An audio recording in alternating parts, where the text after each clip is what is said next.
The vultures circled high above the Arizona desert, their black wings cutting lazy arcs against the merciless sun. Sarah Mackenzie pressed herself deeper into the shadow of the sandstone outcropping. Her calico dress, once a cheerful blue, now torn and stained with blood and dust. The fabric clung to her shoulder where the wound had opened again, each movement sending fresh waves of pain through her body. She'd been walking for 2 days. Or was it 3? Time had become meaningless in this wilderness of red rock and scorching sand. Her throat burned with thirst, and her lips had cracked like the dried earth beneath her feet. The massacre kept replaying in her mind, the screams, the gunfire, the terrible silence that followed. The wagon train had been making good time toward California. 23 families, all with dreams of fertile valleys and new beginnings. Sarah's father, Thomas Mackenzie, had talked of nothing else for months. Her mother, Margaret, had packed their few precious belongings with quiet efficiency, including the small leather journal where father recorded their journey. Her younger brother, Samuel, only 14, had been excited about the adventure. Now they were all gone. The attack had come at dawn, swift and brutal. Not Indians, as everyone had feared, but white men organized, methodical, searching for something specific among the wagons. Sarah had watched from behind an overturned water barrel as their leader, a man with a distinctive scar across his left cheek, had torn through her father's papers, cursing when he didn't find what he sought. A shadow passed overhead, and Sarah looked up to see another vulture joining its companions. Death's patient messengers. Her grandmother would have called them. The old woman had been full of such observations, gathered from a lifetime on the Missouri frontier. Sarah wished desperately for one of her grandmother's herbal poultices now, something to stop the bleeding that had started again. The cave mouth yawned before her like a promise of shade and shelter. Sarah stumbled toward it, her legs barely able to carry her weight. Just a few minutes of rest, she told herself. Just long enough to catch her breath and gather strength for what? She had no water, no food, no weapon. The nearest settlement was Fort Bowie, and she had no idea which direction to walk. As she collapsed just inside the cave's entrance, Sarah's hand went instinctively to the hidden pocket she'd sewn into her petticoat. The papers were still there, the documents the scarred man had been searching for. Her father had pressed them into her hands moments before the attack, whispering urgently about railroad surveys and copper deposits.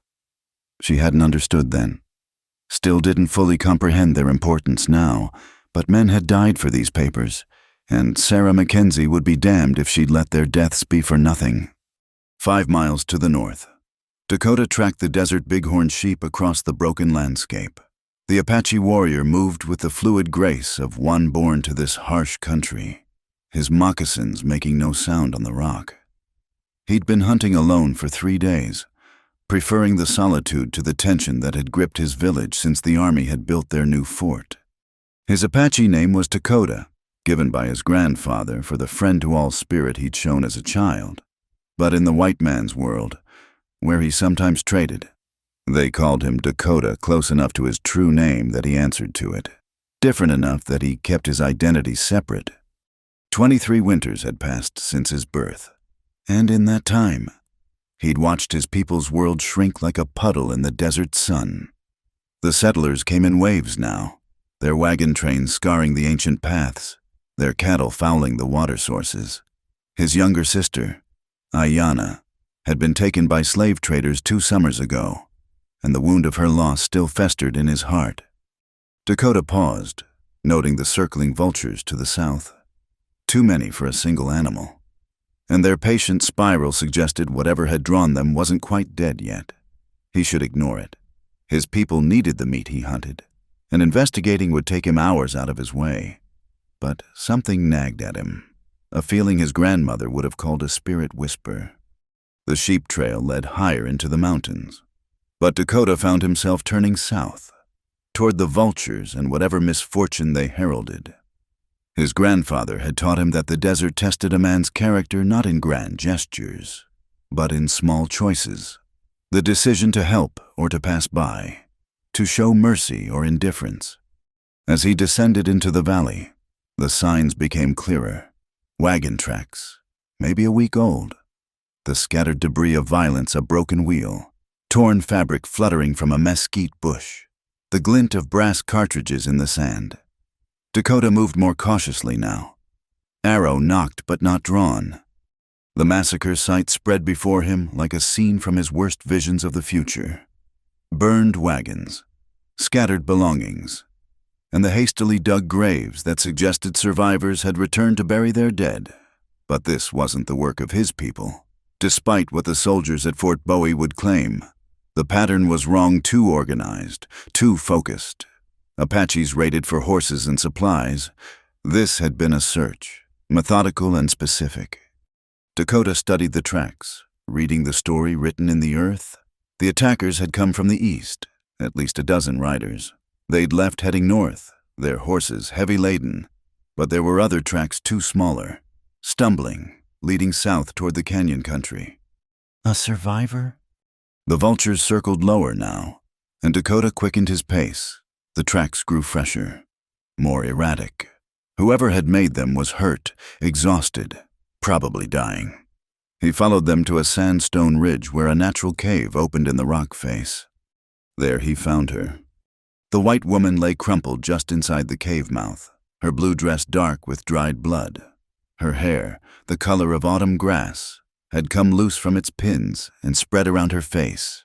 She was young, perhaps 20 winters, with the kind of pale skin that the desert sun punished without mercy. Her shoulder bore an ugly wound, and her lips were cracked and bleeding from thirst. Dakota stood at the cave entrance, torn between compassion and caution.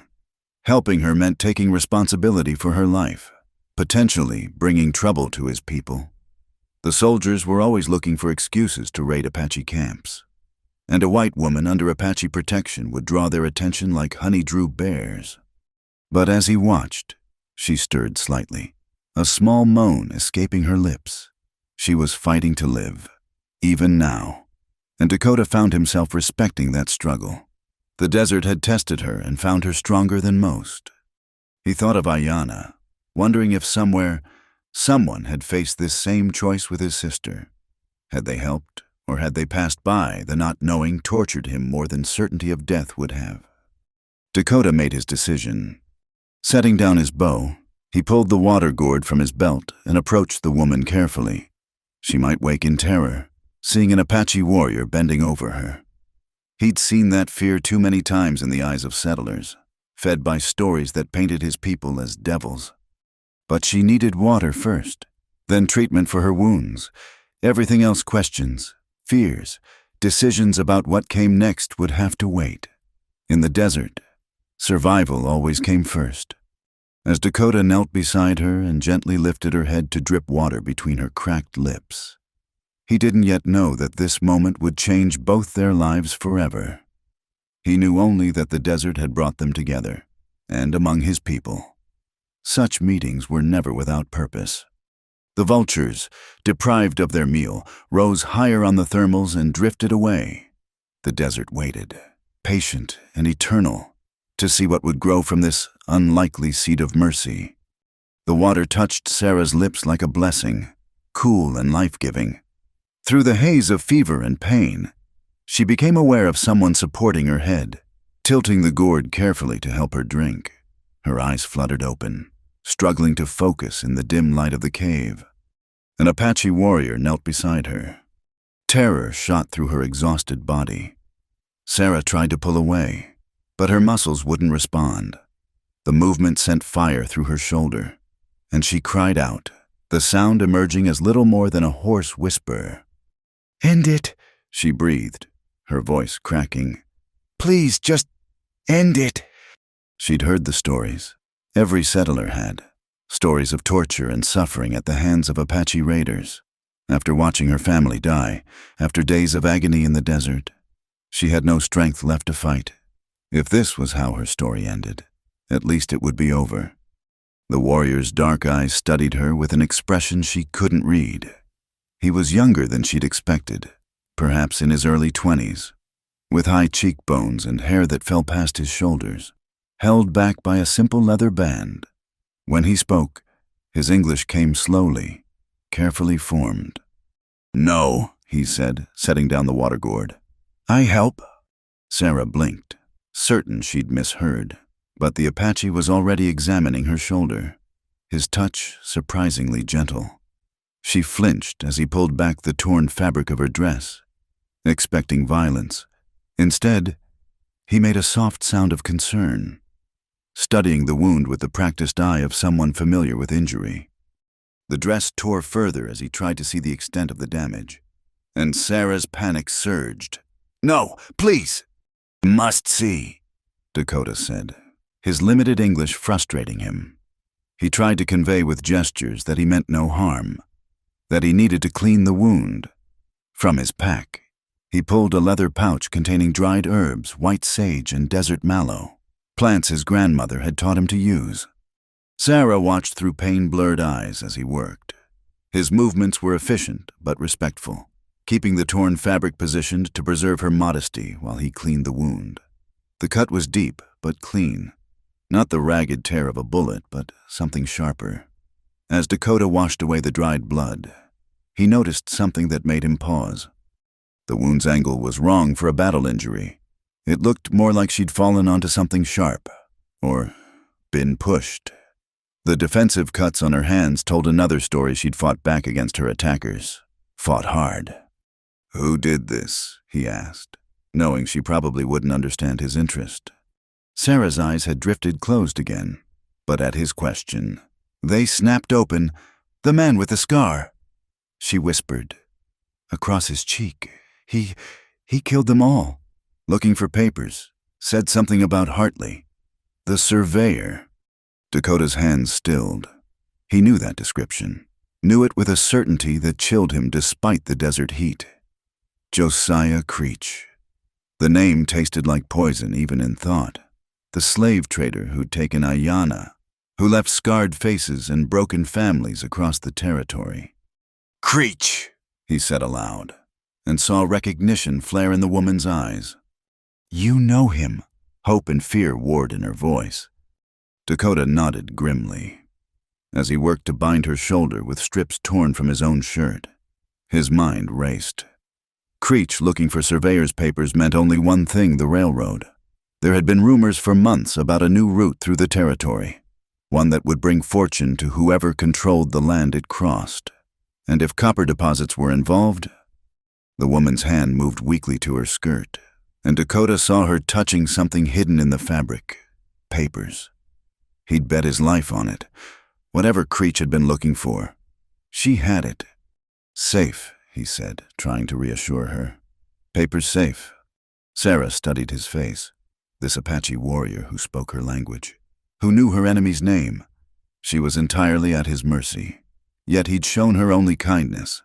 The stories she'd grown up with seemed to fracture and reform in the face of this reality. "Why?" she managed to ask. "Why help me?" Dakota considered how to answer with his limited English. How could he explain about Ayanna, about the choice between mercy and indifference, about the desert's tests of character? "My sister," he said finally, "taken by Creech.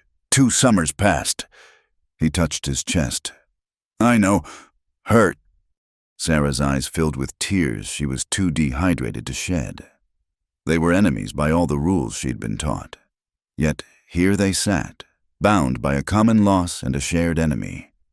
As Dakota finished binding her wound, he made a decision.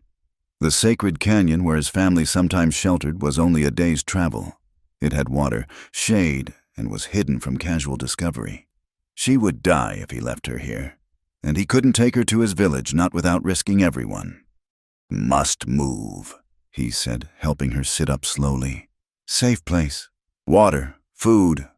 Sarah nodded weakly, understanding that staying meant death. As the Apache warrior, her unlikely savior, gathered his things, she found herself studying him with new eyes. He moved with the easy grace of someone completely at home in this harsh land. Yet there was a gentleness in how he helped her stand, supporting her weight without making her feel helpless. "My name is Sarah," she said as he prepared to lift her. "Sarah Mackenzie." He paused, seeming to weigh something in his mind. Among his people, names had power, and sharing them was not done lightly. But she had trusted him with hers, and the old ways of reciprocity demanded a response. "Dakota," he said finally, using the name the traders knew, then softer. "True name, Dakota." Sarah repeated it carefully, and he nodded approval at her pronunciation. As he lifted her, she weighed so little.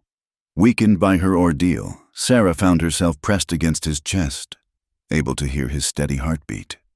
She should have been terrified, should have fought or screamed. Instead, she felt oddly safe, carried by this man who had every reason to leave her to die but had chosen mercy instead. The journey to the sacred canyon took most of the day. Dakota moved carefully, following paths invisible to Sarah's eyes, always alert for danger. She drifted in and out of consciousness, awakening sometimes to find herself walking with his support, other times being carried like a child. As the sun began its descent toward the western mountains, painting the rocks in shades of fire, they arrived at the hidden canyon. A small spring bubbled from the rock, feeding a pool fringed with cottonwoods and desert willows. Ancient petroglyphs marked the canyon walls, spirals and animal figures that spoke of his people's long presence here. Dakota settled Sarah in the shade near the spring, building a small fire as darkness fell. He boiled water with herbs for tea, roasted the rabbit he'd snared that morning, and watched as she ate with careful, painful swallows. "Tomorrow," he said, "you tell me about papers, about Creech, about—" He gestured helplessly, lacking words for the larger implications. Sarah nodded, understanding. Tomorrow, when she was stronger, they would have to face the reality of what those papers meant, what Creech would do to get them, and what path forward might exist for an Apache warrior and a white woman bound together by circumstance and common cause. But tonight, as the stars emerged in the desert sky and the fire crackled between them, they were simply two human beings who had chosen compassion over fear. In the morning, the world would intrude with all its complications and dangers. For now, the desert held them in its ancient embrace, and that was enough. Dakota began to sing softly a protection song his grandmother had taught him, meant to ward off evil spirits and bad dreams. Sarah couldn't understand the words, but the melody was soothing, washing over her like the spring water had washed her wounds. As she drifted toward sleep, truly safe for the first time since the massacre, Sarah found herself thinking that perhaps everything she'd been taught about Apaches had been wrong. Or perhaps this one was different. Or perhaps, and this thought came just as consciousness faded, perhaps people were more complicated than the simple stories others told about them. The hidden truth she'd whispered about that would come tomorrow, tonight, under the vast canopy of stars. Two souls from different worlds had found an unexpected sanctuary in each other's humanity. The fever came in waves, pulling Sarah under like a riptide of heat and delirium. For 2 days and nights, she drifted between waking and sleeping, aware only of cool hands on her burning forehead and the patient voice singing in a language she didn't understand. Dakota tended her with the skill his grandmother had taught him, mixing herbs into teas that he coaxed between her lips drop by drop. White willow bark for the fever, desert mallow for healing, sage for purification. He bathed her face and arms with spring water, changed the dressing on her shoulder, and waited. In her delirium, she called out names: Thomas, Margaret, Samuel, family. He understood, though he needed no language to recognize the grief in her voice. Sometimes she spoke of the papers, fragments of words about railways and copper that made little sense. Once, she gripped his hand with surprising strength and begged him not to let them find her.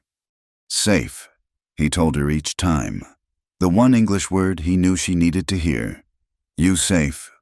On the morning of the third day, Sarah's eyes opened clear and focused. The fever had broken during the night, leaving her weak but lucid. She found Dakota sitting nearby, using a piece of sandstone to sharpen his hunting knife, The simple domesticity of the scene, the morning light filtering through the canyon, the sound of the spring. This warrior performing such an ordinary task struck her as somehow profound. "How long?" she asked, her voice hoarse but stronger. "3 days," Dakota replied. Setting aside his knife, he brought her water, supporting her carefully as she drank. "Fever gone. Good." Sarah noticed the exhaustion in his eyes, the way his shoulders sagged slightly. "You've been taking care of me. The whole time." He shrugged, uncomfortable with gratitude. "Drink more," he said instead of answering. "Then food." As she sipped the water, Sarah studied him properly for the first time. His face was younger than she'd first thought, weathered by sun and wind but unlined by age. There was a small scar on his chin, another across the back of his left hand. His hair, unbound now, fell like black silk past his shoulders. "I'm sorry," she said suddenly. Dakota looked puzzled. "Sorry? For being afraid. When I first saw you, I thought—" She trailed off, ashamed of what she'd thought, what she'd begged him to do. Understanding dawned in his eyes. "Stories," he said simply. "Your people tell stories. My people tell stories. Some true, some—" He made a gesture that clearly meant false. "Like the story that all Apaches are savage killers?" Sarah asked quietly.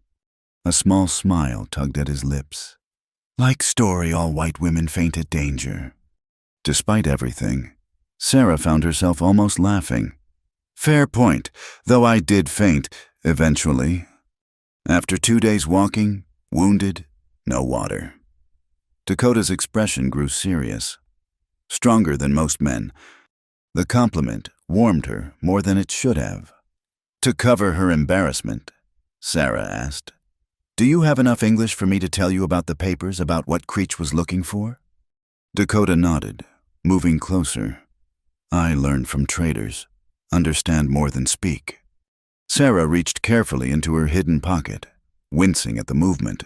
The oilcloth packet was still there, sealed and intact despite everything. She pulled it out, holding it between them like a confession. "My father was friends with Marcus Hartley, a surveyor for the railroad company.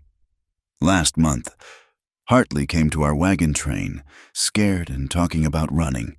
He gave these to my father for safekeeping. Said people would kill for what was in them." She unwrapped the oilcloth carefully, revealing several folded documents covered in neat handwriting and detailed maps. Dakota leaned closer, recognizing some of the geographical features, even if he couldn't read the words. "Hartley found something the railroad company wanted kept secret," Sarah continued. "The proposed route goes right through a valley that's supposed to be worthless desert, but Hartley discovered massive copper deposits there. Whoever owns that land when the railroad comes through will become wealthy beyond imagining." Dakota studied the maps, his quick mind putting pieces together. "Creech wants land. I think Creech is working for someone else, someone who's been quietly buying up worthless desert parcels along the proposed route. If word gets out about the copper before they secure the land." She shrugged, then winced at the movement. "War," Dakota finished. "Many men fight for such wealth." Sarah nodded. "Hartley was going to take these to the territorial governor, expose the whole scheme, but he disappeared 2 weeks ago. My father thought the papers would be safe with us. Just another family heading to California. He was wrong." The weight of 23 families' deaths hung between them. Dakota saw the guilt in her eyes, the terrible burden of being the sole survivor. "Not your fault," he said firmly. "Creech's fault. Men who hired him." "I know that here." Sarah touched her head. "But not here." She placed her hand over her heart. Dakota understood. He carried his own guilt about Ayanna, though he'd been miles away when she was taken. Guilt didn't follow the rules of logic. "What do you do now?" he asked. "With papers?" Sarah had been thinking about this through the fever dreams. "I need to get them to someone in authority. Fort Bowie, maybe, or Tucson. Someone who can't be bought by whoever's behind this." Dakota shook his head. Fort Bowie no good. Commander Thompson takes Apache scalps for bounty. Sells supplies meant for reservation. He already bought. The casual mention of scalp hunting made Sarah's stomach turn. Another story she'd heard that apparently was true. Then where? Tucson has Marshal Morrison. Good man. Fair. But journey dangerous. Creech will look. I can't ask you to. You not ask. I choose. Dakota's voice was firm. Creech took my sister. Now I know he works for men who want to steal more land, bring more settlers, push Apache to smaller places. This my fight too. Sarah felt tears prick her eyes. Thank you, she whispered. Dakota stood abruptly, uncomfortable with the emotion. Must prepare. You need strength for journey. Today rest, learn survival. Tomorrow, maybe next day, we go. And so began Sarah's education in desert survival. Dakota started with water, how to find it by watching birds at dawn, reading the landscape for hidden springs, recognizing the plants that stored moisture.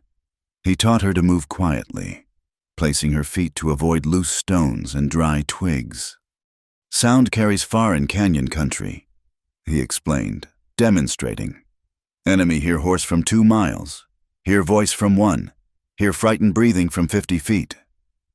Sarah proved a quick student, driven by necessity and genuine interest. She learned to read tracks in the sand, distinguishing between the pad of a coyote and a dog, recognizing the age of a print by how the edges had weathered. In the evening, as they shared a meal of roasted rabbit and agave hearts, Dakota taught her basic Apache phrases, words for water, danger, friend. Sarah reciprocated by helping him with English, correcting his grammar gently, expanding his vocabulary. Why do you trust me? Sarah asked as darkness fell. Your people have every reason to hate mine. Dakota was quiet for a long moment, poking at the fire with a stick. Grandmother taught each person his new story, not chapter an old story. You're not responsible for all white people. I'm not responsible for all Apache. We responsible only for choices we make. Your grandmother sounds wise. Is wise. Still alive. 90 winters. Maybe more. Says she waiting to see if white men learn to live with land instead of against it. He smiled slightly. Says she might wait forever. Sarah laughed softly. She might be right. As the fire burned low, Dakota sang again a different song this night, one he translated in pieces for her, a song about finding water in the desert, about the small miracles that keep travelers alive. Sarah found herself humming along to the simple melody, feeling for the first time since the massacre that she might actually survive this. Dakota, she said, using his true name carefully. When this is over, when we get the papers to the marshal, will you look for your sister? His face went very still. Ayana so far away, Mexico, maybe California, trail cold now. But not impossible to follow, especially if we stop the men Creech works for. They might have records, know where. She trailed off at the pain in his eyes. Hope, dangerous thing, he said quietly. But yes, when this done, I look. They sat in companionable silence, each lost in thoughts of family taken too soon. The spring gurgled softly, an ancient sound that had comforted countless souls before them. Overhead, the stars emerged one by one until the sky blazed with light. Tomorrow I teach you to find direction by stars. Dakota said, in case we separated. We won't be, Sarah said firmly. He looked at her, something unreadable in his dark eyes. Desert makes no promises. We prepare for all possibilities. As Sarah settled into her bedroll, Dakota had given her his while he slept on a simple blanket. She thought about the strange turns life could take. A week ago, she'd been the dutiful daughter heading to California, her biggest worry whether they'd find good farmland. Now she was learning survival skills from an Apache warrior, planning a dangerous journey to expose a conspiracy that had already cost dozens of lives. The hidden truth Dakota had seen in her wounds that someone had pushed her during the attack, trying to make her death look accidental. She'd tell him eventually. But not yet. Some truths needed the right moment, and this fragile trust they were building felt too precious to risk. In the darkness, she heard Dakota's steady breathing and felt safer than she had in years. Tomorrow would bring new lessons, new challenges, and the first steps of a journey that would test them both. But tonight, in this sacred canyon with its ancient walls and whispering spring, she had found an unexpected peace. The desert had taken everything from her, then given her this unlikely guardian. Sarah was beginning to understand that the desert's gifts, like its trials, came in forms you never expected. The sandstorm struck without warning on their third night out from the sacred canyon. Dakota had sensed it coming in the restless behavior of the desert creatures and the peculiar heaviness of the air. But there'd been no time to find proper shelter. "Down!" he shouted over the rising wind, pulling Sarah behind a cluster of boulders. Within moments, the world disappeared into a howling wall of sand and grit. They huddled together, the small canvas Dakota carried barely covering them both, as the storm tried to tear them from the earth itself. Sarah pressed her face against Dakota's shoulder, feeling the sand work its way into every fold of clothing, every gap in their makeshift shelter.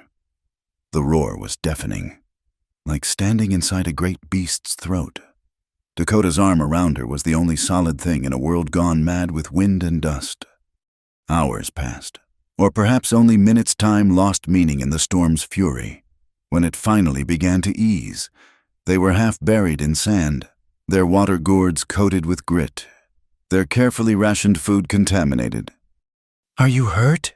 Dakota asked, helping her sit up and shake the sand from her hair. "No, just—" Sarah gestured helplessly at their sand-covered supplies. "Everything's ruined." "Not ruined, complicated." He showed her how to strain the water through cloth, how to separate the salvageable food from what was lost. Desert tests, always tests. As they cleaned their gear by moonlight, Sarah noticed Dakota favoring his left side. "You're hurt." "Is nothing." But when she insisted on looking, she found a deep gash where flying debris had caught him. "Sit," she commanded, using the same tone he'd used when doctoring her shoulder. "My turn to help." She cleaned the wound carefully with their precious water, using the techniques he'd taught her. Her hands were steady despite the strange intimacy of the moment touching his skin, feeling the warmth of him beneath her fingers. "There," she said, tying off the bandage made from strips of her petticoat. "Now we match." Dakota touched the bandage, then looked at her with something new in his eyes. "Thank you." They traveled by night now, resting during the heat of the day. The desert transformed in darkness, cooler, yes, but also alive with different dangers. Rattlesnakes hunted in the cool hours, and other predators prowled the shadows. On the fifth night, they reached the edge of Skeleton Canyon, where a small trading post clung to the mouth of a wash. Dakota had been tense all day, and now Sarah understood why. "We need supplies," he said quietly, studying the lamplight spilling from the post's windows. "But together, we draw attention. Apache man with white woman questions we cannot answer." Sarah understood immediately. "What's our story?" Dakota considered. "You are missionary's daughter. I am guide hired by mission, taking you to meet father in Tucson." "I can do that." Sarah pulled her hair back severely, trying to look like someone who'd spent her life reading scripture instead of learning to shoot her father's rifle. "What about names?" "You are Miss Ruth Hartley." He smiled slightly at her surprise. "Common name, and if someone knows about Surveyor, they show interest." "Clever. And you?" "Joseph, Christian name traders know." They entered the trading post with Sarah walking slightly ahead, Dakota maintaining the respectful distance of a hired guide. The interior was thick with tobacco smoke and the smell of whiskey, packed with rough men avoiding the day's heat. Conversation died as they entered. Every eye tracked their movement to the counter where a grizzled trader stood, his hand moving casually toward the shotgun beneath the bar. "Evening." Sarah said in her best Eastern accent, channeling memories of a traveling preacher's wife she'd once known. My guide and I require supplies for the journey to Tucson. The trader's eyes narrowed. Missionary's daughter. Are you? Yes, sir. Father Matthews sent Joseph here to escort me from Fort Grant. She let a note of prim disapproval enter her voice as she glanced around the rough establishment.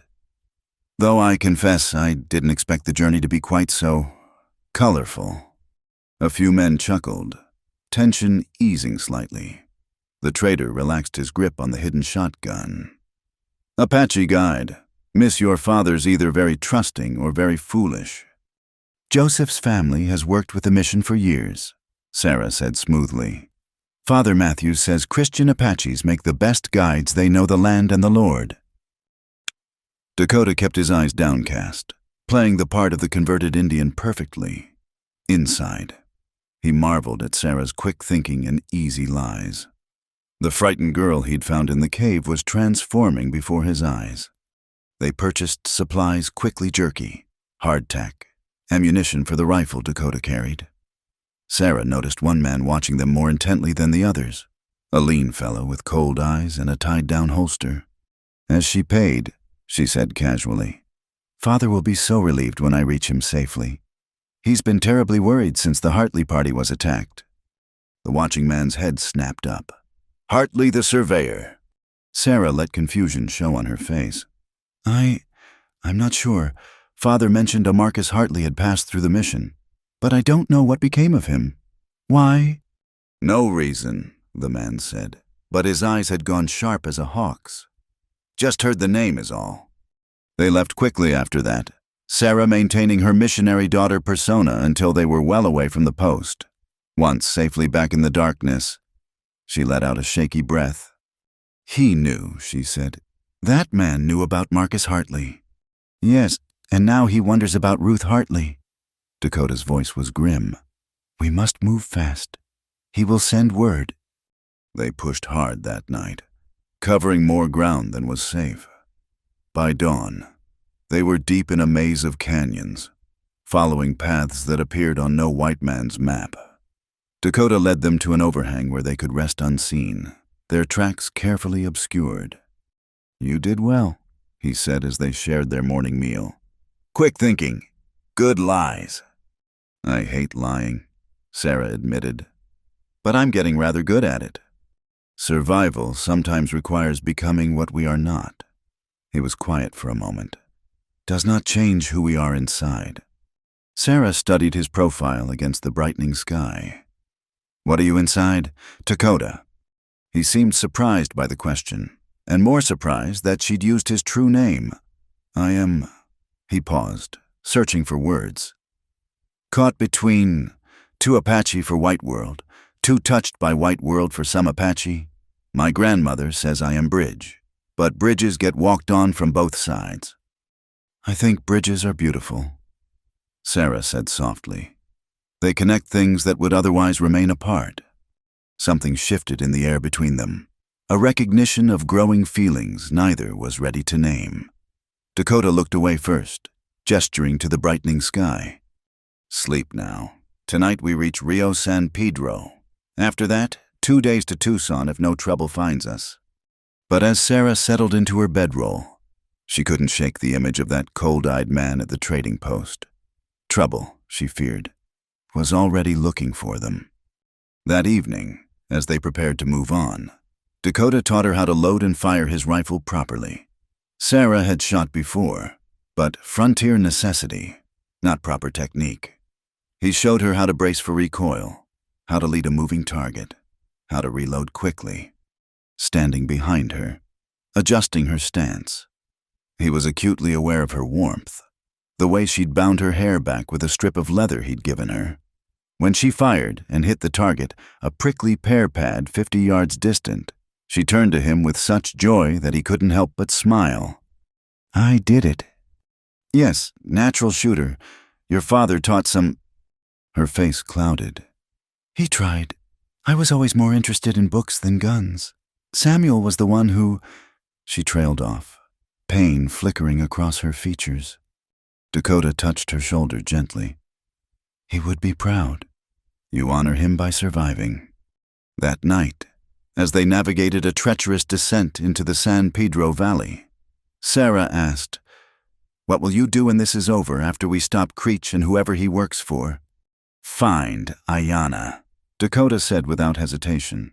"You will help." The question surprised her. Yes, of course, if you want me to." "You know White World better. Know how to talk, who to ask. Together, better chance." Together. The word hung between them like a promise neither fully understood yet. They were partners now, bonded by shared purpose and growing trust. What they might become after their mission ended, that was a question for another day. The Rio San Pedro gleamed like silver in the moonlight when they finally reached it. Dakota led them to a crossing he knew, where the water ran shallow over smooth stones. They refilled their water gourds, washed the dust from their faces, felt almost human again.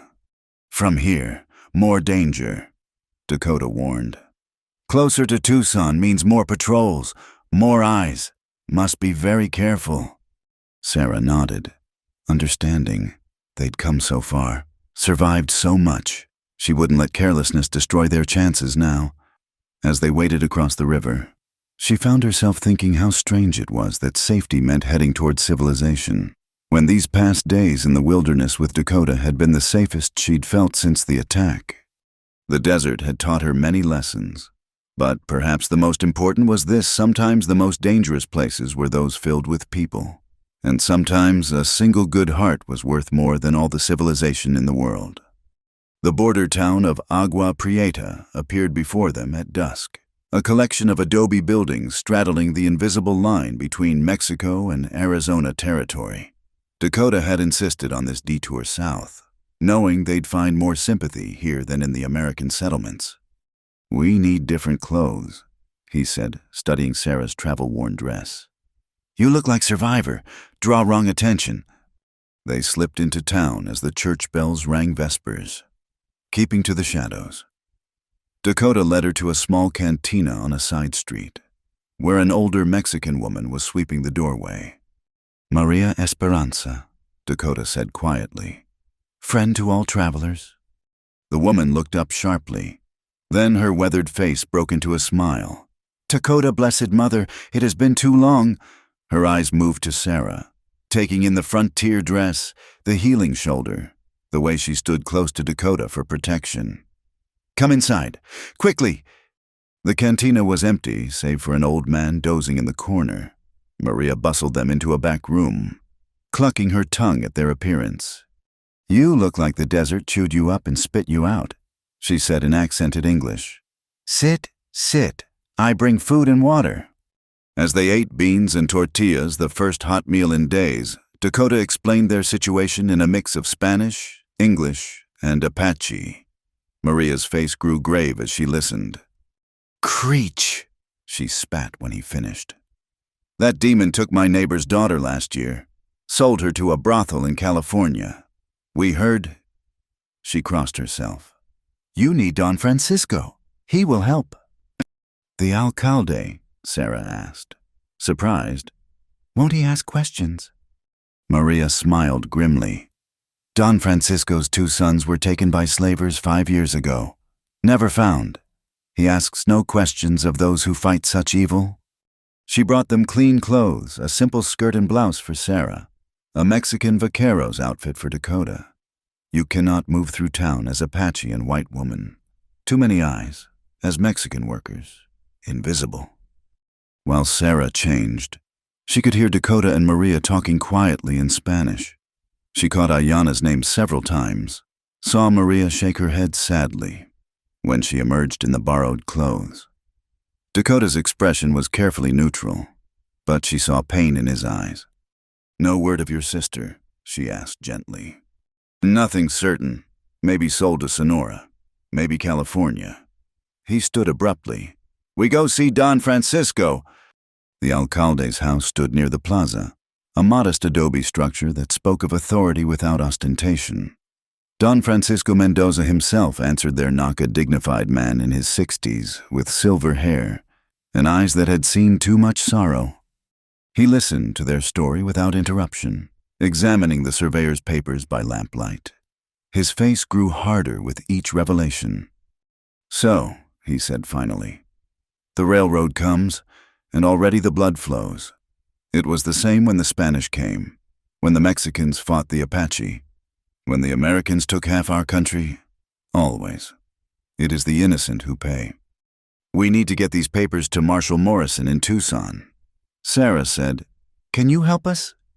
Don Francisco studied them both, the frontier woman trying to serve justice for her murdered family, the Apache warrior defying those who would destroy his people's land. "I will do more than help. I will write to Morrison myself, and to contacts in the territorial government. But first, you rest here tonight. The road to Tucson is dangerous." He was interrupted by shouting from the plaza. "Through the window!" They could see riders, American riders, dismounting near the cantina, even from a distance. Sarah recognized the cold-eyed man from the trading post. "They tracked us," she breathed. Don Francisco's face hardened. "In Agua Prieta, they have no authority, but they will watch the roads north." He thought quickly. "The church, Father Miguel, will give you sanctuary while I handle these men." Dakota started to protest, but the alcalde cut him off. "You think I fear such as these men who profit from misery? Go now, the back way." They slipped out through the courtyard, hearing raised voices behind them as the riders began questioning townspeople. The church loomed before them, its white walls glowing in the moonlight. Father Miguel, a young priest with kind eyes, asked no questions when Don Francisco's servant whispered urgently to him. He led them to a small room behind the vestry. "You are safe here," he said simply. "None would dare violate sanctuary." But within an hour, they heard commotion outside. Through a narrow window, Sarah saw the American riders arguing with Don Francisco in the plaza. The alcalde stood firm, backed by several armed townsmen. "They're going to force their way in." Sarah whispered. "No," Dakota said. "Listen." More townspeople were gathering, surrounding the Americans. These were people who had lost family to slavers, who knew Creech's name and cursed it. The cold-eyed man, Sarah heard someone call him Garrison, was outnumbered and outmaneuvered. Don Francisco's voice carried clearly. "You have no papers, no authority. You pursue a woman and her guide on what grounds leave now, or I arrest you for disturbing the peace." Garrison snarled something about American justice, but more townsmen appeared, several carrying old muskets. After a tense moment, the Americans retreated to their horses. "We know they're here. Mendoza," Garrison shouted. "They have to come north eventually. We'll be waiting." After they rode off, Don Francisco came to the church. "They will watch the main roads," he confirmed. "But there are other ways. Old smuggler paths through the mountains. I will arrange guides." "Why?" Sarah asked. "Why risk so much for strangers?" The alcalde's eyes were sad, but determined. "Because every small victory against men like Creech honors my son's memory. Because justice has no borders. Because—" he looked at Dakota. "Because I have seen too much hate between peoples. When Apache and American work together for justice, perhaps there is hope." They spent the night in the church, taking turns keeping watch. Father Miguel brought them food and news. Don Francisco had sent riders to Tucson by different routes, carrying letters to Marshal Morrison and other officials. "The net closes on Creech's employers," the priest said. "Your papers, with Don Francisco's testimony about the slavers' connections, will be damning." Near dawn, Dakota and Sarah sat together in the quiet sanctuary. The candles before the altar cast dancing shadows on the walls. "I've been thinking," Sarah said quietly. "After this is over, after we stop them, what happens to us?" Dakota was silent for a long moment. "Your world and mine, difficult to bridge." "You said you were already a bridge. Bridge can stand only so much weight before breaking." Sarah turned to face him fully. "Then we make it stronger, together." He looked at her then. really looked at her, and she saw in his eyes the same feeling she'd been trying to deny in herself. The space between them seemed to shrink, the air growing thick with unspoken words. "Sarah," he began, then stopped, struggling with English and emotion both. She placed her hand over his. "I know. It's impossible. It's dangerous. It's everything we've been taught to fear. And I don't care. Your people will not accept. My people will not accept. Then we make our own place, somewhere between worlds, like you've always been." Dakota turned his hand to grasp hers, marveling at how right it felt despite everything that said it should be wrong. "You would give up your world for this?" "I already lost my world," Sarah said softly. "My family is gone. Everything I knew died in that massacre. You gave me a reason to live again. You gave me purpose." Her voice grew stronger. "And somewhere out there is your sister, waiting to be found. We'll find her together." The bells of morning prayer began to ring. Soon, Don Francisco's guides would come to lead them north through secret paths. The danger was far from over garrison, and his men would be watching. And Creech himself was still out there somewhere.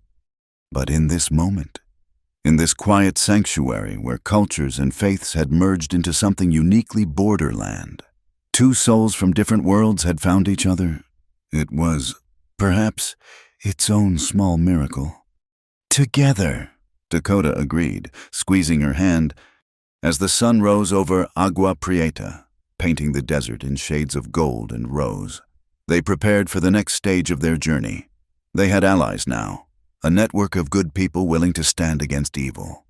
The papers in Sarah's possession had become more than evidence. They were a symbol of resistance against those who would profit from blood and suffering. Don Francisco came with the guides just after sunrise, along with supplies and a final gift, official documents identifying them as representatives of the Agua Prieta municipal government, traveling on official business.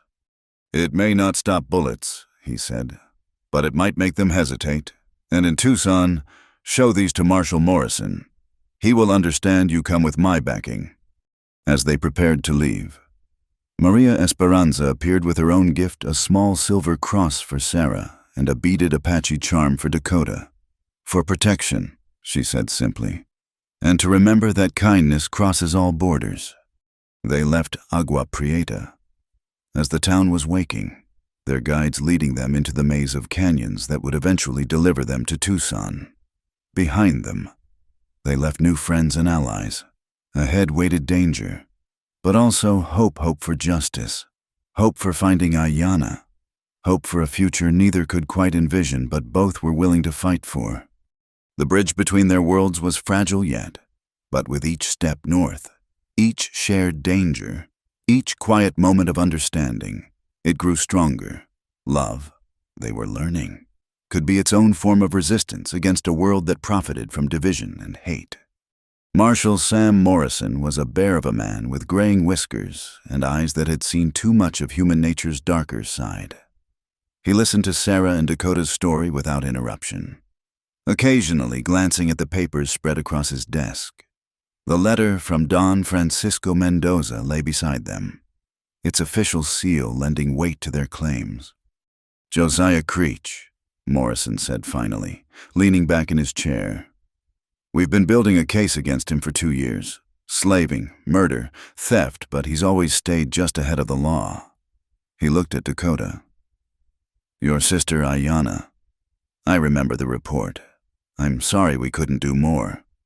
Dakota nodded stiffly, unused to sympathy from American lawmen. "These papers change everything," Morrison continued. "With Hartley's surveys and your testimony about the massacre, we can connect Creech to the railroad land scheme. But more importantly, we can identify who's paying him." "So you'll arrest him?" Sarah asked. "If we can find him, word is he's gone to ground since the massacre. Probably knows someone survived." Morrison studied them both. "I'll need formal statements from both of you, and you'll need to testify when this comes to trial." Sarah felt Dakota tense beside her. An Apache testifying in an American court was almost unheard of and dangerous. "I'll testify," she said firmly. "But Dakota..." will be under my protection.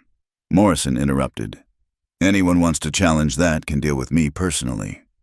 He stood, extending his hand to Dakota. Don Francisco's letter speaks highly of you. That's good enough for me. After a moment's hesitation, Dakota shook the offered hand. It was the first time Sarah had seen an American official treat him as an equal. Morrison arranged for them to stay at a respectable boarding house run by Mrs. Catherine Walsh, a widow who asked few questions and had a reputation for discretion. But as they walked through Tucson's dusty streets, Sarah felt the weight of curious and sometimes hostile stares. "That's her," she heard someone whisper, "the one who came in with the Apache." At the boarding house, Mrs. Walsh, a sturdy Irish woman with kind eyes, showed them to separate rooms. "Don't mind the gossips," she said briskly. "Half this town has secrets they'd rather keep buried. You're safe under my roof." Over the next days, as Morrison coordinated with the territorial government and army officials, Sarah and Dakota found themselves in an odd limbo. They gave their statements to Judge Theodore Thornberry, a meticulous man who had them repeat every detail multiple times. Sarah watched Dakota struggle with the formal legal language, stepping in to translate when needed. "You speak for him now?" Judge Thornberry asked, his tone neutral but curious. "We speak for each other," Sarah replied simply. The judge made a note, his expression thoughtful. "Most unusual. But then, these are unusual circumstances." Word of their presence spread quickly through Tucson. Some viewed Sarah with sympathy, a brave survivor seeking justice. Others whispered about impropriety, about a white woman who'd spent weeks alone with an Apache warrior. The divide in opinion became clear when Mrs. Walsh reported that some ladies had called to express their concern. "I told them to mind their own business," the landlady said firmly. "But you should know, dear, that people are talking." Sarah found she cared less about gossip than she'd expected. What mattered was stopping Creech and finding Ayanna. Let them talk. Dakota faced his own challenges, while Morrison's protection kept him safe from official harassment. The town's residents gave him wide berth.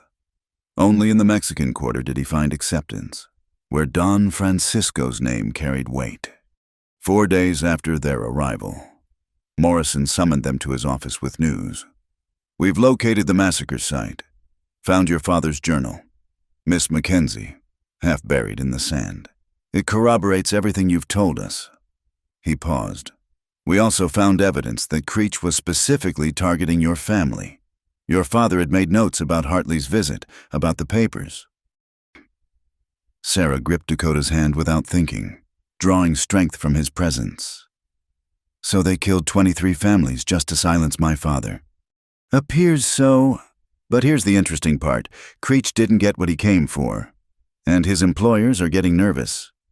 We've intercepted communications suggesting they're trying to speed up their land purchases before word gets out about the copper." "A trap?" Dakota asked, understanding immediately. Morrison smiled grimly. "You're quick. Yes, we're going to let certain information leak. Draw them out." That evening, as they walked along the creek outside town, the only place they could find privacy from prying eyes, Sarah and Dakota discussed what came next. "Morrison takes risk using us as bait," Dakota observed. "I know, but if it brings Creech to justice, helps us find Ayanna." Sarah trailed off, watching the sunset paint the mountains in shades of purple and gold. "After," Dakota said quietly, "what you want when danger passes."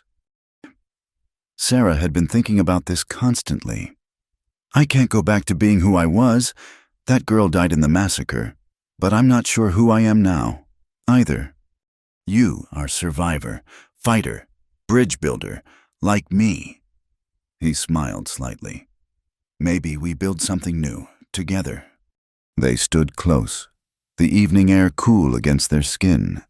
The impossibility of their situation hung between them all the laws, social conventions, and prejudices that said they couldn't be together. But stronger than all of that was the connection forged in the desert, the trust built through shared danger, the love neither had expected to find. "Sarah," Dakota said, his voice rough with emotion, "in my culture, when man and woman choose each other, they speak intentions before family. My family is far, but—" He gestured to the land around them. "Desert is witness. Mountains are witness. If you willing—" Sarah's heart pounded. "What are you saying?" "I speak intention. You are one I choose, in danger or peace, in your world or mine or place between, if you accept." Tears blurred Sarah's vision. Here, beside a desert creek with only the land as witness, an Apache warrior was offering her his heart. No minister, no church, no legal document, just truth spoken under an endless sky. "I accept," she whispered. "And I choose you, Dakota, in all worlds, in all places." He pulled her close then, and they shared their first kiss as the stars began to emerge overhead. It was gentle, reverent, a promise made flesh. When they parted, both were trembling. "Now what?" Sarah asked, half laughing, half crying. "Now we fight for justice, find Ayana, show world that Apache and white can stand together." He touched her face gently. "Rest comes after." They returned to town separately to avoid more gossip, but Sarah felt as though she glowed with an inner light. "Mrs." Walsh gave her a knowing look but said nothing. The next morning brought urgent news. Morrison had arranged for them to meet with several railroad officials and territorial government representatives.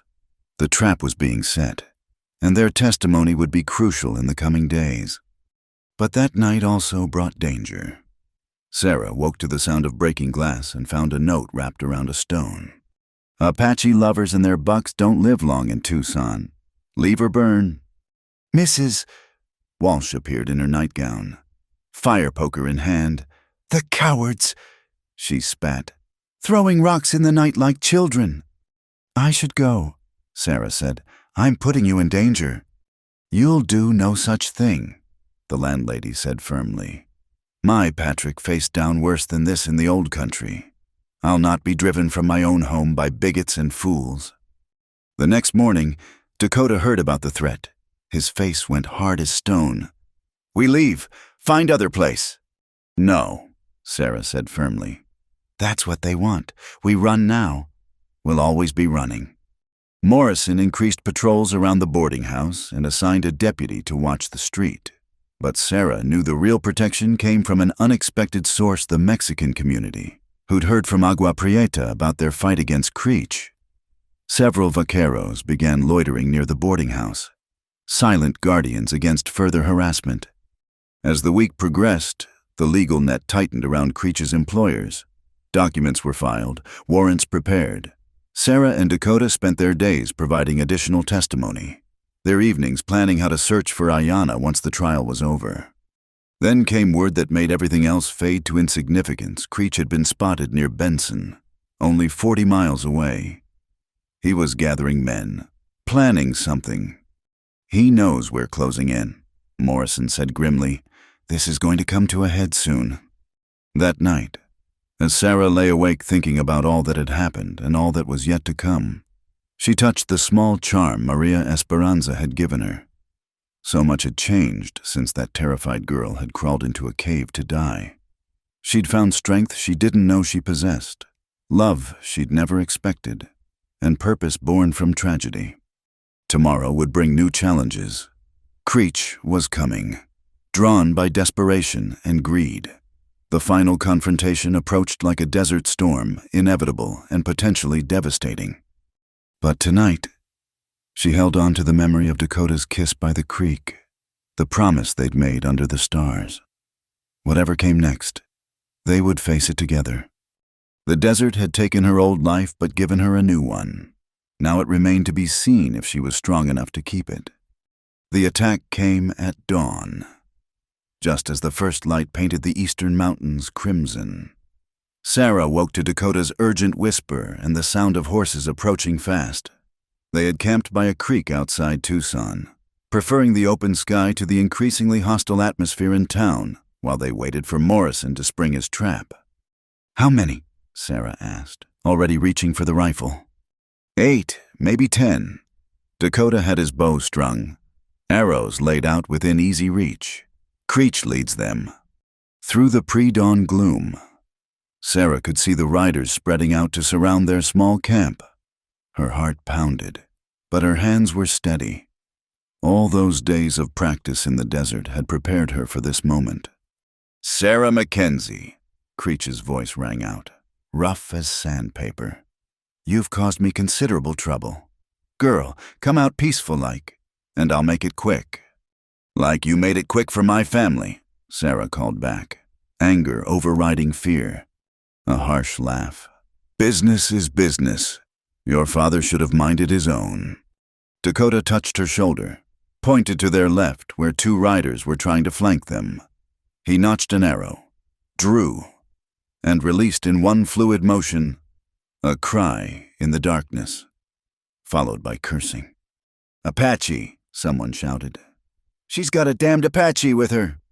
"Even better," Creech snarled. "Been too long since I collected Apache scalps. Good money in them." The first shots rang out, splintering the rocks around them. Sarah and Dakota had chosen their campsite well, a cluster of boulders that provided cover and limited the approaches, but they were outnumbered and outgunned.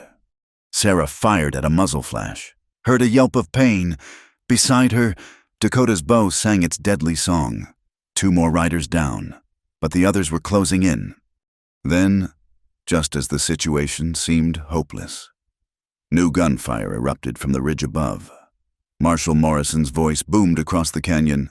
"Federal Marshal, drop your weapons." Creech's men scattered, caught between 2 fields of fire. Sarah saw Creech himself spurring his horse toward her position, his scarred face twisted with rage. He'd rather kill her than let her testify. Time slowed. Creech raised his pistol, aiming straight at her. Sarah brought up the rifle, but knew she'd be too slow.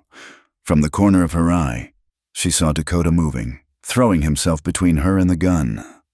The shot was impossibly loud in the dawn air. Dakota spun and fell, blood blooming across his side. Sarah screamed, rage and terror giving her strength. Her rifle cracked once, twice. Creech jerked in his saddle, clutching his shoulder, his gun falling from nerveless fingers. Morrison's men swarmed down from the ridge, surrounding the remaining outlaws. But Sarah saw none of it.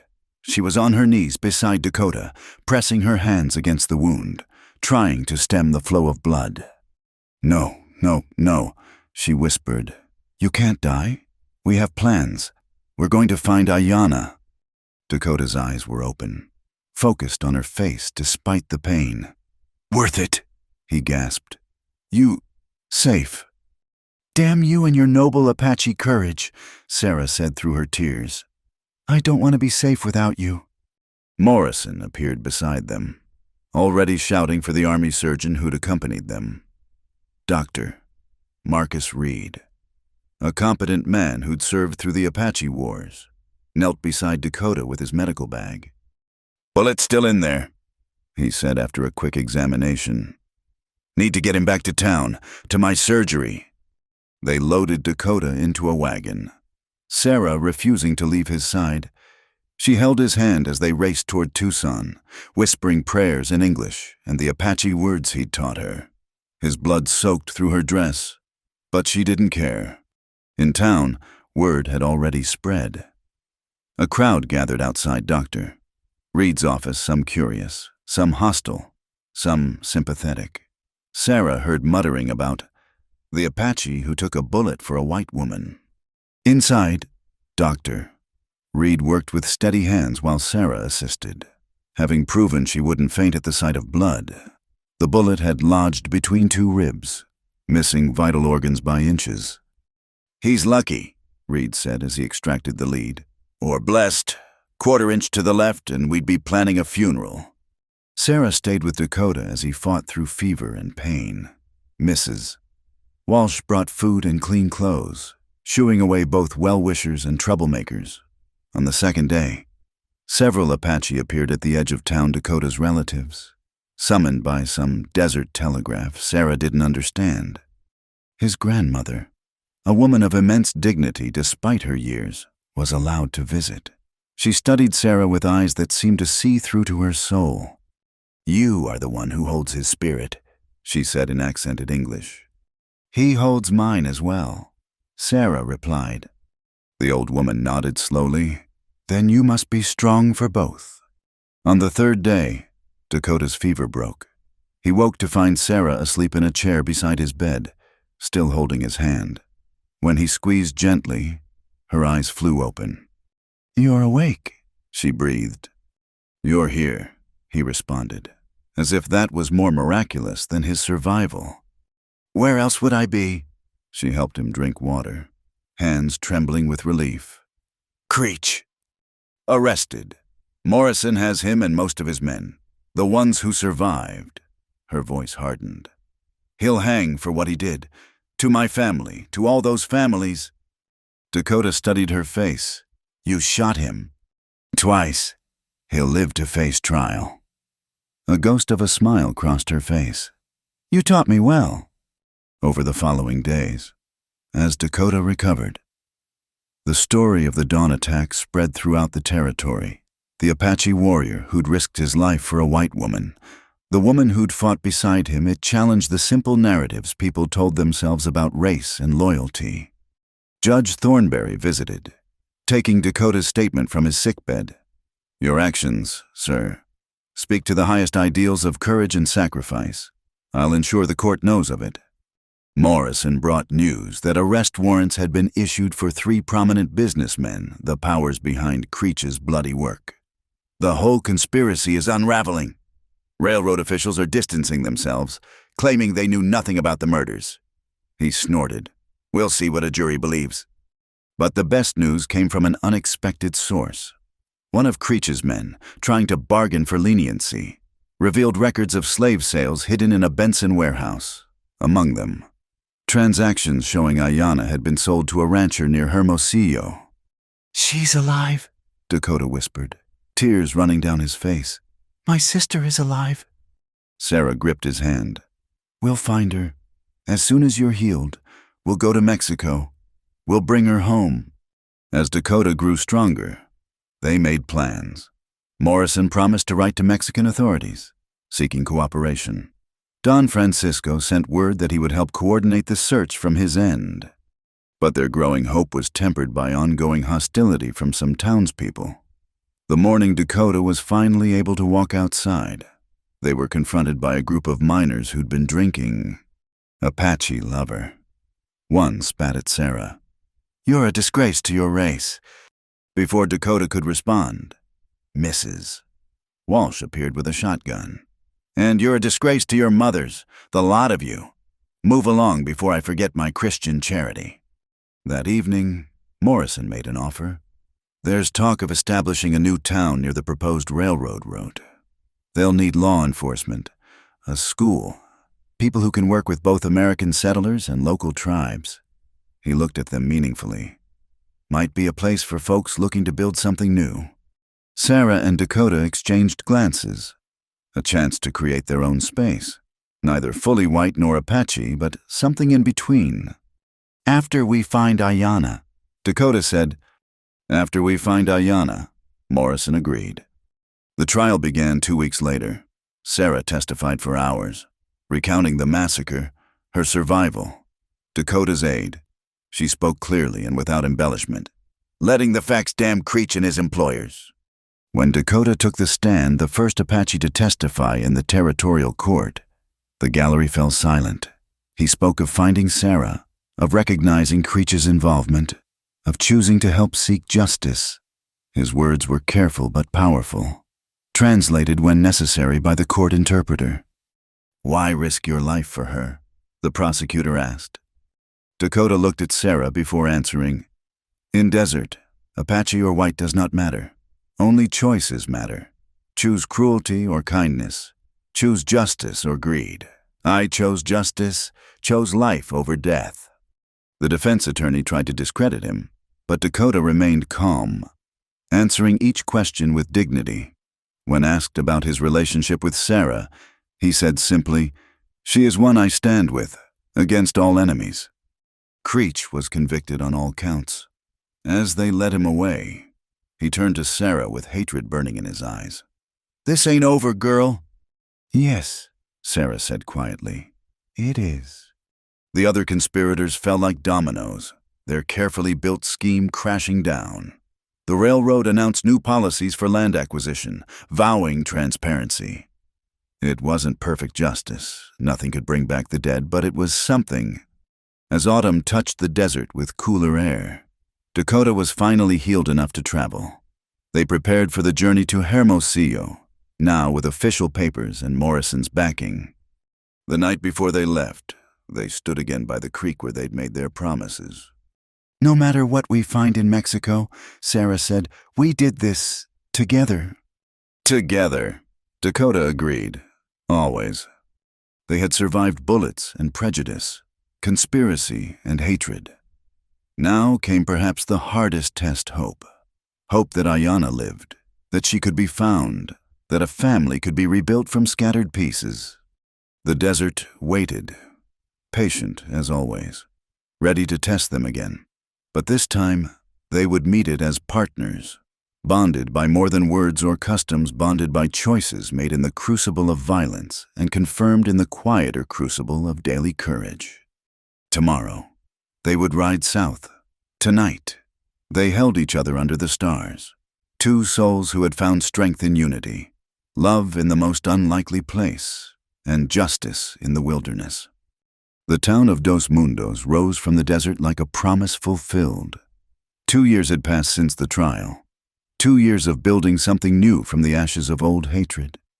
Sarah stood on the schoolhouse porch, watching her students Apache, Mexican, and American children playing together in the dusty yard. "Mrs. Sarah," young Timothy Walsh called out. "Joseph says his uncle can track a mouse across bare rock that ain't possible. Is it?" Sarah smiled. "Why don't you ask Mr. Dakota? When he returns, he'll show you how it's done." The boy ran off, satisfied. Mrs. Sarah and Mr. Dakota, that's what the children called them. These titles a compromise between cultures that refused to acknowledge their Apache marriage ceremony but couldn't deny their partnership in building this community. Dakota had been gone 3 days, mediating a dispute between settlers and an Apache band over water rights. It was delicate work, requiring someone who could speak to both sides with authority. He'd become known throughout the territory as a fair negotiator, a bridge between worlds. The school bell rang, and children streamed inside, their chatter a mix of English, Spanish, and Apache. Sarah had insisted on multilingual education, despite protests from some quarters. "Understanding begins with language," she'd argued. And Marshal Morrison, now territorial commissioner, had backed her. After dismissing the children for lunch, Sarah walked to the small adobe house she shared with Dakota. Inside, a letter waited on the table, delivered by the morning stage. She recognized the handwriting immediately, Ayanna, with trembling hands. Sarah opened it, reading the neat script in English that she'd helped teach Dakota's sister. "Dearest Sister Sarah, the ranch prospers. Miguel treats me well, as you and brother assured yourselves when you brought me here. His mother continues to teach me the healing herbs, and I help with the school in town when I can. Tell my brother I am well and happy. The nightmares rarely come now. I think of returning to visit soon, when the summer heat passes. I long to see this Dos Mundos you write of, where Apache and white and Mexican build together. Your sister in heart, Ayanna." Sarah held the letter to her chest, remembering that day in Hermosillo when they'd found her. Ayanna, working in the kitchen of a large ranch, had fainted when she saw Dakota. The reunion had been tearful, complicated by the fact that she'd been treated relatively well by the rancher's family and had even begun courting the eldest son, Miguel. The decision to leave her there had been agonizing, but Ayanna herself had chosen it.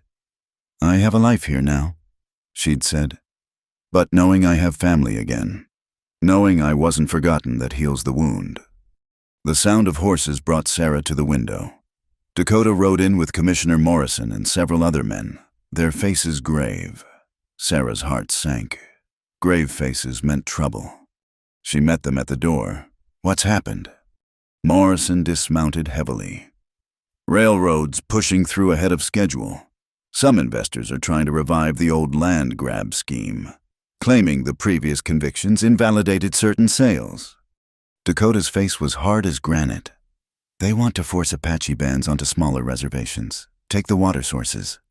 "Over my dead body," Sarah said flatly. "That's what we're trying to prevent," Morrison said dryly. "We need to document all current land use, establish legal precedent for joint Apache settler water-sharing agreements. It's going to be a fight, but if we do this right, Dos Mundos could become a model for the whole territory."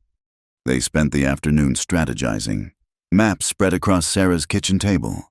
The railroad would bring change that was inevitable, but perhaps they could guide that change, protect what they'd built.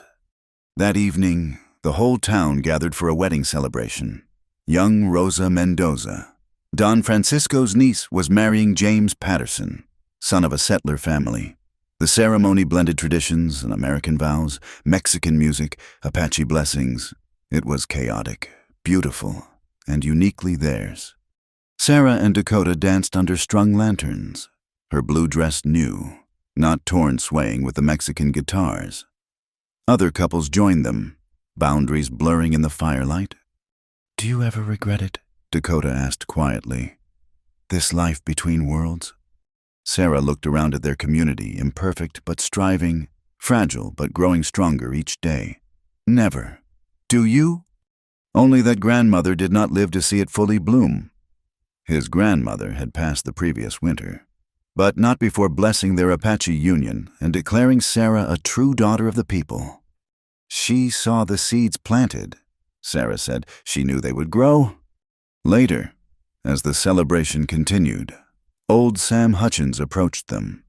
The grizzled prospector had been one of their early skeptics, but necessity had made him a grudging ally. "Heard about the railroad trouble," he said without preamble. "My claims got senior water rights dating back to '54. I'm willing to share those rights official-like. Put it in writing for the Apache folks, too. Fair's fair." Sarah blinked back tears. These small victories, hearts changing one at a time, meant as much as any legal document. The next months were a whirlwind of legal battles, negotiations, and careful diplomacy. Sarah used her education to help Apache families file land claims, while Dakota worked with tribal leaders to accept compromises that preserved the essential while adapting to change. The railroad arrived with great fanfare, its iron rails splitting the desert like a prophecy fulfilled. But instead of bringing destruction, it brought curious visitors to Dos Mundos, eager to see the town where Apache and settlers worked together. Sarah's school became famous throughout the territory, drawing teachers wanting to learn her methods. One day, a familiar figure stepped off the train Ayana, accompanied by her husband Miguel and their infant daughter. "Brother," she said in Apache, then switched to English. "Sister, I've come home." The reunion was joyful, complicated by Miguel's initial nervousness around so many Apache. But within days, he was learning basic Apache phrases and helping establish trade connections between Dos Mundos and Hermosillo. Sarah often thought of her birth family, especially when she saw her students playing in the yard. Thomas and Margaret Mackenzie had dreamed of California farmland, not this desert experiment in coexistence. But she thought they would be proud of what their daughter had helped build from the ashes of their dreams. The first graduating class of the Dos Mundos school included Joseph Crow Feather, who would become the territory's first Apache lawyer, and Maria Patterson, who would study medicine back east and return to serve both communities. Their success stories would inspire others, creating ripples of change that spread far beyond one small town. On their 5th wedding anniversary, counted from that night by the creek, Dakota gave Sarah a gift, her father's journal, carefully restored and bound in soft leather. "So you remember where you came from," he said. "While building where you're going." Sarah traced the familiar handwriting through tears. "We've come so far from that cave where you found me." No, Dakota corrected gently. We've come so far from that moment we found each other. As years passed, Dos Mundos grew from an experiment to an established town. The railroad brought prosperity, carefully managed to benefit all residents. Water rights were secured through legal precedent that would be cited for decades. Most importantly, children grew up seeing cooperation as normal, not extraordinary. Sarah's hair silvered early, stressed by sun and struggle. Dakota's face lined with the weight of constant mediation. But when they walked through town, she to the expanded school, he to the tribal liaison office, they walked with purpose and pride. Visitors often asked how they'd made it work, this impossible balance between such different worlds. One day at a time. Sarah would answer, one choice at a time, one kindness at a time. Dakota would add, in much improved English, desert teaches patience. We learn to be like water finding the path between rocks, not trying to move the mountain all at once. The coyotes still sang at night, their wild music drifting through the town. But now it mixed with guitar music and Apache drums, children's laughter in 3 languages, the whistle of trains carrying goods and dreams across the territory. In her old age, Sarah would write, I lost one family to violence and greed, but gained another through courage and compassion. The desert took my innocence, but gave me strength. An Apache warrior saved my life, and together we saved each other's souls.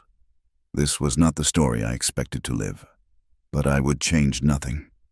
Dakota, reading over her shoulder, would add his own note, 2 worlds, 1 heart. This is our legacy. And in the end, that's what Dos Mundos represented, proof that bridges could be built between the most unlikely shores, that love could overcome fear, that justice could prevail over greed, and that sometimes the greatest adventures came not from conquering new lands, but from learning to share the one beneath your feet. The town stands still, a testament to what's possible when people choose hope over hate, understanding over ignorance, and courage over comfort. In the heart of the Arizona desert, where cultures met and clashed and ultimately chose to build together, the spirit of Sarah Mackenzie and Dakota lives on in every shared meal, every multilingual conversation, every child who grows up knowing that different doesn't mean enemy. 2 worlds, 1 heart, 1 choice at a time, forever. Thank you so much for listening to this story. I'd love to know where in the world you're enjoying these tales of the Old West. Please share in the comments below so we can connect and exchange thoughts about the story. If you enjoyed this journey with Sarah and Dakota, please subscribe to Wild West Night, like this video, and don't forget to hit the hype button to help more listeners discover these frontier tales of love, courage, and justice. Your support helps keep these stories alive.